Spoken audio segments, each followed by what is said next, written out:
Bayangkan, jika rezeki bukan sesuatu yang kau kejar dari luar, tapi sebuah frekuensi yang bisa kamu pancarkan dari dalam dirimu sendiri. Saat kamu duduk hening dan mulai merasakan denyut hidup dalam tubuhmu, kamu sebenarnya sedang menyentuh medan energi awal yang menciptakan realitasmu. Inilah saat di mana kamu sedang membuka gerbang kuantum rezeki. Gerbang itu bukan terbuat dari emas, angka, atau kerja keras tak henti, tapi dari satu hal, kesadaranmu sendiri. Di ruang batin yang sunyi, kamu mulai menyadari bahwa setiap pikiran, perasaan dan getaranmu adalah undangan atau penolakan terhadap rezeki itu sendiri. Di ruang batin yang sunyi, kamu mulai menyadari bahwa setiap pikiran, perasaan dan getaranmu adalah undangan atau penolakan terhadap rezeki itu sendiri. Rezeki bukan tentang keberuntungan, tapi tentang frekuensi yang kamu izinkan untuk tinggal dalam dirimu setiap hari. Medan energi kelimpahan tidak dibangun dalam semalam. Ia dibentuk dari pola batin, emosi, dan kesadaran yang kamu latih secara konsisten. Ketika kamu menyatu dengan rasa cukup, dengan getaran memberi, dan dengan kesadaran bahwa hidup selalu mengalirkan yang kamu butuhkan, maka rezeki tidak lagi datang dari luar, tapi memancar dari dalam dirimu sendiri. Selamat datang di Quantum Sadar. Kesadaranmu adalah realitas barumu.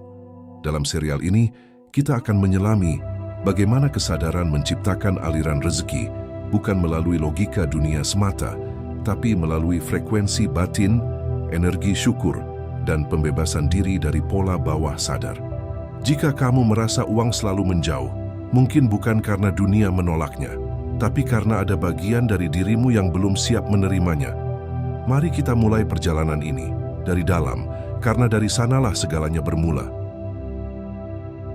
Uang. Dalam bentuk paling kasat mata, ia hanyalah kertas, logam, atau angka digital. Tapi dalam realitas yang lebih dalam, ia adalah energi simbolik. Ia bukan benda yang berdiri sendiri, tapi cerminan frekuensi batin kita sendiri. Neville Goddard mengatakan, kita tidak mewujudkan apa yang kita inginkan. Kita mewujudkan siapa diri kita.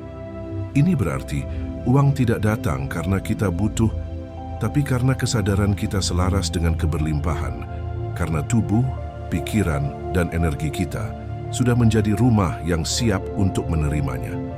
Fisikawan kuantum seperti David Bohm menjelaskan bahwa dunia ini memiliki dua lapisan, satu yang terlihat, explicate order, dan satu lagi yang tersembunyi, implicate order.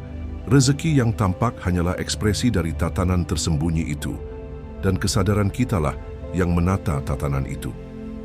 Begitu juga menurut Dr. Joe Dispenza, bahwa emosi dan pikiran yang berulang menciptakan medan elektromagnetik yang kuat yang menarik realitas yang selaras dengannya. Maka ketika kamu merasa miskin, takut, kekurangan, dan marah pada uang, kamu sebenarnya sedang memprogram ulang semesta untuk memberimu lebih banyak realitas yang serupa. Uang bukan musuhmu, tapi ia juga bukan penyelamatmu. Ia adalah respon. Respon dari energi yang kamu pancarkan setiap saat melalui pikiran yang kau ulangi, perasaan yang kau pelihara, dan citra diri yang diam-diam kamu pegang sebagai kebenaran. Siapa kamu adalah medan uangmu. Karena itu langkah pertama dalam membuka aliran rezeki bukan mempercepat kerja, bukan memperbanyak strategi, tapi memperdalam kesadaranmu terhadap dirimu sendiri. Maka jika uang adalah energi, dan energi itu merespons getaran kesadaran kita, pertanyaan berikutnya adalah, mengapa justru saat kita mati-matian mengejarnya, uang terasa semakin jauh? Apakah semesta sedang bermain-main? Atau justru ada pelajaran tersembunyi yang selama ini luput kita sadari? Coba ingat kembali satu momen dalam hidupmu, saat kamu sangat butuh uang, mungkin untuk membayar sesuatu yang penting, dan kamu terus berpikir tentangnya, mengkhawatirkannya, mencemaskannya siang malam. Tapi justru uang tak kunjung datang, bahkan rasanya semakin menjauh. Ini bukan kebetulan, ini adalah hukum frekuensi. Dalam sains kita tahu bahwa medan elektromagnetik tubuh manusia tercipta dari kombinasi pikiran dan emosi. Saat kamu merasa takut, kekurangan atau cemas, tubuhmu memancarkan gelombang frekuensi rendah. Dan karena semesta bekerja seperti cermin, Ia memantulkan kembali frekuensi itu dalam bentuk realitas, yaitu situasi kekurangan, penolakan, dan tekanan finansial. Deepak Chopra dalam The Seven Spiritual Laws of Success menulis, keinginan yang dilekatkan dengan keterikatan akan hasil justru menjauhkanmu dari hasil itu sendiri. Ini bukan berarti kita tidak boleh punya keinginan, tapi ketika keinginan berubah menjadi ketergantungan, energi kita berubah dari mencipta menjadi mengemis. Dan energi pengemis tidak menarik kelimpahan. Ia hanya menarik lebih banyak kekurangan. Sama seperti mencintai seseorang terlalu melekat, bisa membuat orang itu justru menjauh. Begitu juga dengan uang. Ia datang kepada mereka yang tenang, siap, dan selaras. Bukan kepada mereka yang panik dan memaksa. Maka kuncinya adalah menanam niat lalu melepaskannya, bertindak dengan sadar tapi tidak terikat, mengizinkan uang datang, bukan memaksanya hadir. Tapi mungkin kamu bertanya, kalau tidak boleh mengejar, tidak boleh panik, maka apa yang bisa kulakukan untuk mempercepat datangnya rezeki? Disinilah kita masuk ke lapisan berikutnya dari kuantum rezeki, yaitu pola bawah sadar tentang uang, keyakinan tak terlihat yang selama ini diam-diam menghalangi arus kelimpahanmu. Mari kita lihat lebih dalam. Jika kita tidak bisa mengejar uang dengan panik, lalu bagaimana cara membuatnya datang dengan tenang namun pasti? Jawabannya tidak terletak pada apa yang kamu lakukan, tapi pada apa yang diam-diam kamu percayai. Karena banyak dari kita, tanpa sadar justru menolak uang, dan kita tidak sadar sedang melakukannya. Setiap manusia tumbuh dengan cerita, dan banyak dari cerita itu tersimpan dalam ruang bawah sadar, bukan di pikiran logis kita. Coba kamu tanyakan dengan jujur pada dirimu. Apa yang pertama kali kamu dengar tentang uang ketika kamu kecil? Apa yang orang tuamu katakan saat bicara soal uang? Apakah uang dianggap suci atau sumber masalah? Apakah orang kaya dihormati atau dicurigai? Jawaban atas pertanyaan-pertanyaan itu membentuk pola keyakinan bawah sadar yang terus berjalan hingga hari ini. Dan dalam banyak kasus, keyakinan itulah yang menjadi penghalang utama aliran rezeki. Menurut Bruce Lipton, dalam bukunya The Biology of Belief, 95% hidup kita dijalankan oleh program bawah sadar. Artinya, meski kamu berkata secara sadar, saya mau kaya, tapi jika ada bagian dalam dirimu yang percaya, uang itu kotor, orang kaya itu jahat, saya tidak pantas kaya, maka semesta akan menjawab keyakinan yang paling dominan, bukan permintaan yang paling keras. Maka tugas kita adalah menyadari dan menyembuhkan keyakinan bawah sadar itu, bukan dengan membencinya, tapi dengan memeluknya dan melepaskannya. Inilah kerja spiritual sejati, mengubah diri dari dalam, bukan sekadar mengubah dunia luar. Sekarang pertanyaannya, bagaimana cara menyembuhkan luka bawah sadar tentang uang? Apa yang bisa kita lakukan untuk menghapus program lama dan menggantinya dengan energi baru yang lebih selaras dengan kelimpahan? Mari kita masuk ke teknik pertamanya, kesadaran, syukur, dan dekode energi uang. Setelah kita menyadari bahwa banyak keyakinan tentang uang dibentuk oleh bawah sadar, pertanyaan berikutnya adalah, bagaimana kita menyembuhkannya? Bagaimana kita menciptakan medan energi baru yang bukan berisi ketakutan dan penolakan, melainkan penerimaan, kelimpahan, dan syukur? Disinilah kekuatan kesadaran hadir sepenuhnya. Karena hanya dalam kesadaran yang utuh, kamu bisa melihat pola lamamu tanpa menghakimi. Hanya ketika kamu sadar bahwa kamu punya luka, kamu bisa mulai menyembuhkannya. Dalam meditasi kuno kita diajarkan, apa yang disadari tidak lagi mengendalikanmu. Maka langkah pertama dalam menyembuhkan hubunganmu dengan uang adalah mengamati bagaimana kamu merasa saat bicara tentang uang. Apakah kamu merasa sempit di dada, takut membuka rekening, malu menerima, atau gelisah saat melihat orang lain kaya? Semua itu adalah jejak frekuensi lama, dan mereka hanya bisa dilepaskan dengan kesadaran, lalu dibasuh dengan energi syukur. Mengapa syukur? Karena dalam skala kesadaran menurut Dr. David R. Hawkins, syukur bergetar pada level yang sangat tinggi, lebih tinggi dari harapan atau bahkan logika. Syukur adalah pengakuan bahwa aku sudah cukup, dan karena itu, aku siap menerima lebih. Setiap kali kamu bersyukur, kamu sedang menyatakan kepada semesta, aku selaras dengan limpahan. Dan karena semesta adalah cermin kesadaran, maka ia pun merespon dengan membuka pintu-pintu yang sebelumnya tertutup. Latihan sederhana namun sakral. Setiap pagi sebelum kamu menyentuh ponselmu, letakkan tangan di dada dan ucapkan, terima kasih untuk uang yang telah datang, terima kasih untuk uang yang sedang datang, dan terima kasih untuk uang yang akan datang. Aku terbuka, aku cukup, aku pantas. Ulangi kalimat itu dengan perasaan tenang, bukan berharap, tapi yakin, karena kamu bukan sedang memohon, kamu sedang menyatakan kebenaran baru dalam dirimu. Tapi tentu, kesadaran dan syukur hanyalah satu sisi dari koin. Sisi lainnya adalah energi tubuh dan medan elektromagnetikmu. Karena pikiran adalah getaran, tapi tubuh adalah antena tempat getaran itu dipancarkan. Maka sekarang, mari kita masuk ke dimensi tubuh dan bagaimana energi cakra dasar dan saraf tubuhmu mempengaruhi aliran uang dalam hidupmu. Jika pikiran adalah medan getar, maka tubuhmu adalah antena utama. Ia tidak hanya memancarkan, tapi juga menyimpan memori, trauma, ketakutan, bahkan keyakinan soal uang. Tak hanya hidup di pikiran, tapi juga tersimpan dalam tubuhmu. Dan disinilah letak misteri yang sering diabaikan, bahwa tubuhmu bisa memblokir atau membuka aliran rezekimu. Kita mulai dari pusatnya, cakra dasar, atau dikenal sebagai Muladhara. Ini adalah pusat energi paling bawah dalam sistem tubuh halus yang berada di sekitar tulang ekor.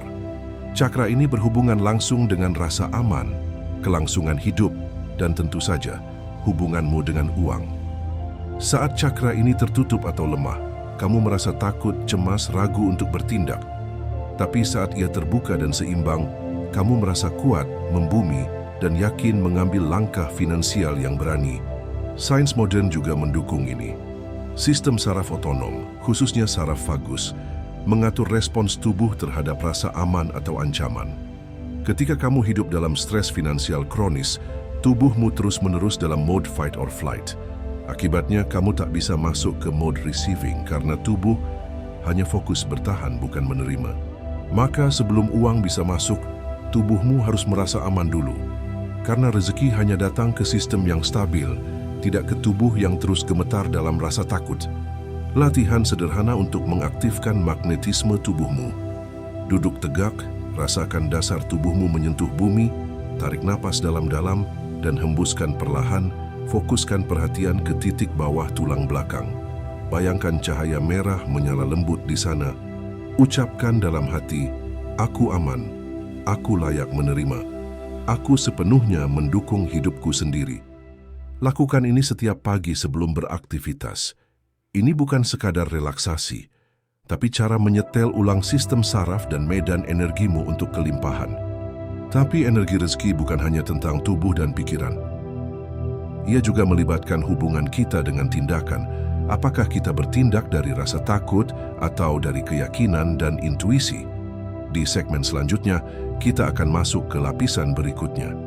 Bagaimana bertindak dengan selaras bukan tergesa, karena kelimpahan sejati tidak datang dari kerja keras semata, tapi dari tindakan yang lahir dari kesadaran tertinggi.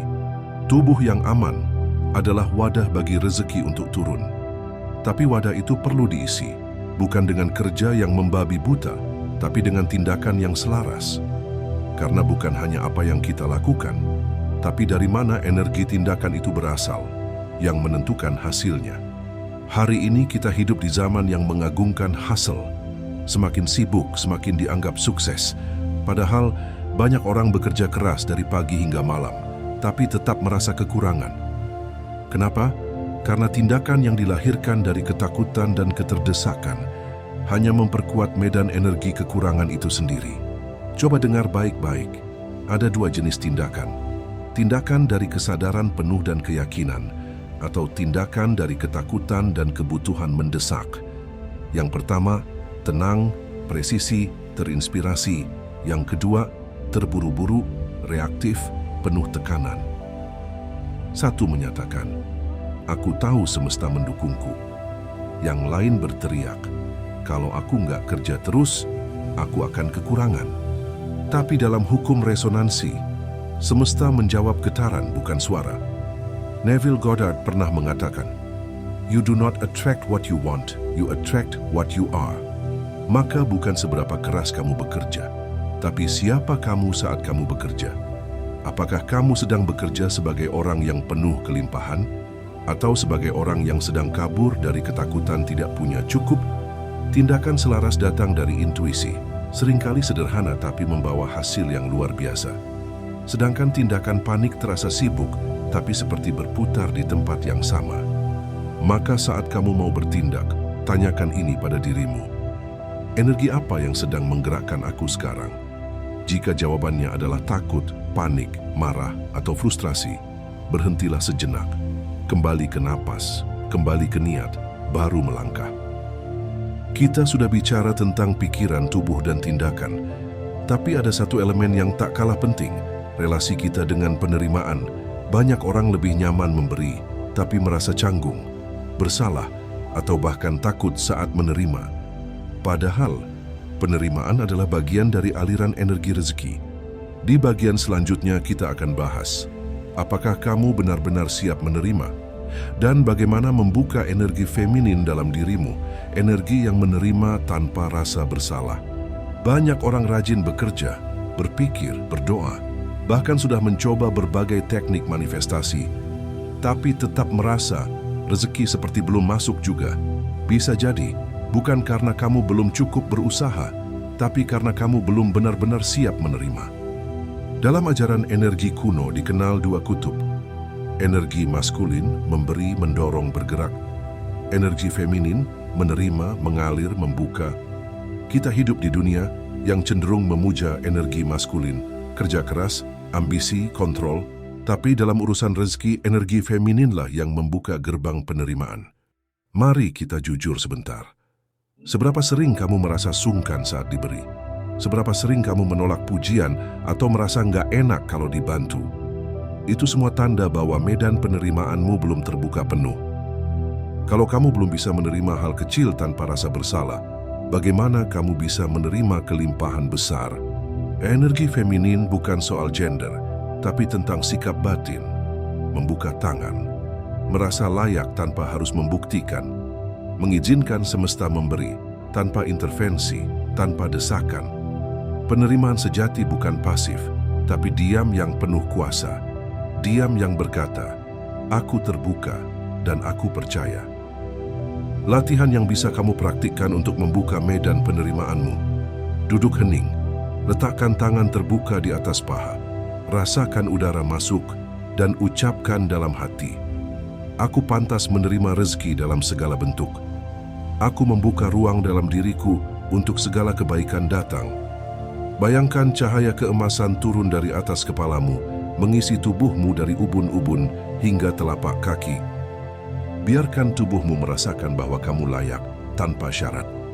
Karena yang kamu terima selalu setara dengan yang kamu izinkan.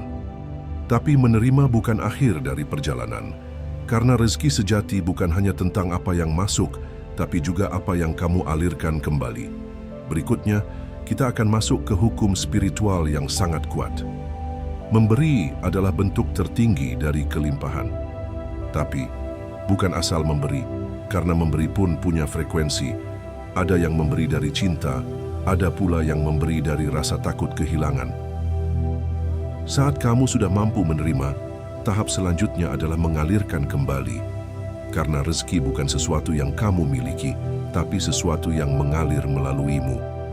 Dan hanya aliran yang terus bergerak, yang tidak membusuk, tidak mengendap. Banyak orang memberi, tapi tidak semua memberi dari frekuensi yang sama. Ada yang memberi karena takut kehilangan. Ada yang memberi karena ingin dipandang baik. Tapi, ada pula yang memberi karena benar-benar merasa sudah cukup. Disinilah letak kekuatan spiritual dari memberi. Memberi bukan untuk mendapatkan, tapi karena kamu tahu kamu sudah punya segalanya. Dalam ajaran Sufi, Rumi pernah berkata, "It's not about what you give away, but what you set free from within." Jadi memberi bukan sekadar uang, barang, atau bantuan, tapi juga memberi perhatian. memberi kehadiran, memberi dukungan yang tulus, bahkan memberi maaf. Tapi jangan salah, memberi dalam konteks finansial pun penting, karena uang adalah energi yang mengalir. Kalau kamu menahannya karena takut habis, maka kamu sedang memperkuat medan kekurangan.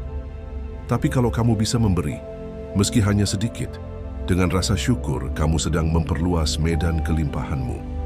Latihan energi memberi. Tiap minggu sisihkan sedikit untuk diberikan dengan niat murni. Nggak harus uang, bisa tenaga, makanan, bahkan senyuman, tapi lakukan dengan satu niat. Aku memberi karena aku tahu sumberku tak pernah habis. Perlahan, kamu akan merasakan sesuatu berubah, bukan hanya di luar, tapi juga di dalam. Kamu menjadi sungai, bukan kolam, dan sungai tak pernah takut kehabisan air. Kita telah menjelajahi banyak lapisan, dari pikiran, tubuh, tindakan, penerimaan hingga memberi, tapi kini tiba waktunya kita merenung dan menyatukan semua menjadi frekuensi utuh kelimpahan. Di segmen akhir, kita akan masuk ke inti dari semua ini. Kelimpahan adalah kondisi batin, bukan hasil luar. Dan saat kamu bisa menjadi kelimpahan itu sendiri, maka realitasmu tak punya pilihan lain selain mencerminkannya kembali. Kamu telah membuka kesadaran tubuh dan hati. Kamu telah belajar menerima dan memberi. Tapi semua itu hanya alat. Tujuannya adalah menyadari siapa dirimu yang sejati. Di balik semua usaha, doa, visualisasi, dan tindakan, tersimpan satu kebenaran. Kelimpahan bukan sesuatu yang kamu cari. Ia adalah frekuensi yang kamu pancarkan.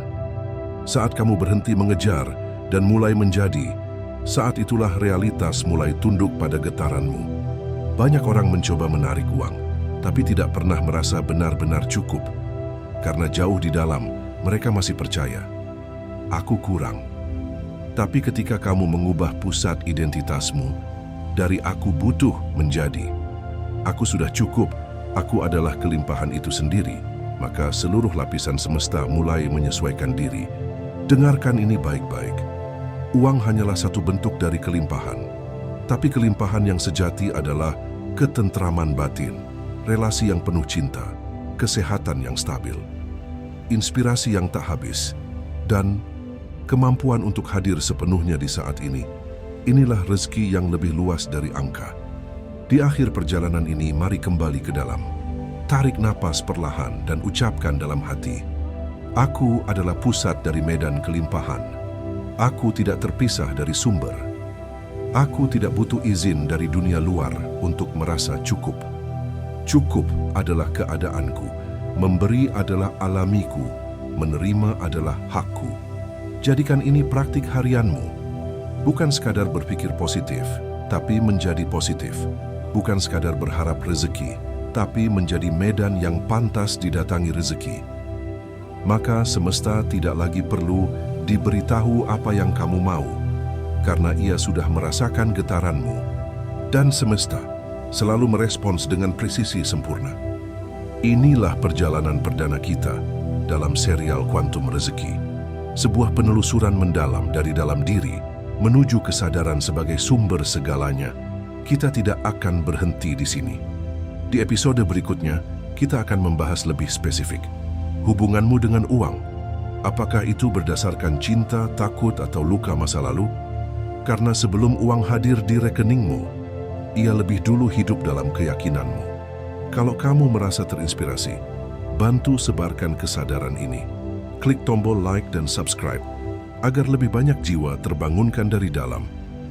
Karena rezeki sejati adalah saat satu kesadaran menyalakan kesadaran lain. Sampai jumpa di episode selanjutnya. Di Kuantum Sadar, tempat di mana kesadaranmu adalah realitas barumu.